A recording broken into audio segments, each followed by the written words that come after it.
کہانی ہے ایک چالاک بندر کی اور ایک جادوئی کنویں کی۔ ایسا کنواں جو دل کی خواہشیں پوری کرتا تھا، لیکن شرط تھی سچی نیت۔ بندر درخت سے جھولتا ہوا آتا ہے، نیچے کنواں چمکتا ہے۔ بندر خوش ہو کر، واہ، یہ تو جادوئی کنواں ہے۔ اگر میں یہاں سے آم، سیب، کیلے سب کچھ مانگ لوں، مزے ہی مزے۔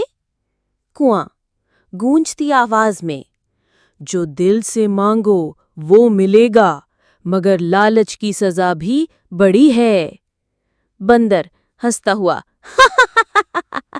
میں تو سب کچھ مانگوں گا، کل سے بادشاہی شروع۔ وہ آم، کیلے، جوس، تاج، سونے کا جھولا سب مانگ لیتا ہے، سب آ جاتا ہے۔ راوی بندر کا جنگل میں ڈنکا بج گیا، لیکن وہ دوسروں کا مذاق اڑانے لگا۔ خرگوش، ہاتھی اور طوطا روتے ہوئے دکھائے جائیں۔ بندر غرور سے، غریبوں کا کیا ہے، قسمت نہیں تو قسمت میری کیوں خراب کروں؟ کنواں غصے سے چمکتا ہے، سزا وقت پر ملتی ہے، مگر درد عمر بھر رہتا ہے۔ اچانک بندر کے مانگے سب غائب ہو جاتا ہے اور وہ خود کنویں میں گرنے لگتا ہے۔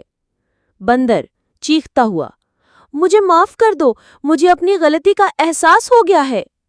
کنواں نرمی سے، اگر دل سے توبہ ہے تو نیا موقع مل سکتا ہے۔ بندر کو بچا لیا جاتا ہے، مگر سب کچھ واپس نہیں ملتا۔ راوی اختتام پر، تب سے بندر سب کی مدد کرنے لگا، کیونکہ اسے سمجھ آ گیا تھا، جو دوسروں کا بھلا سوچتا ہے وہی سچا بادشاہ ہوتا ہے۔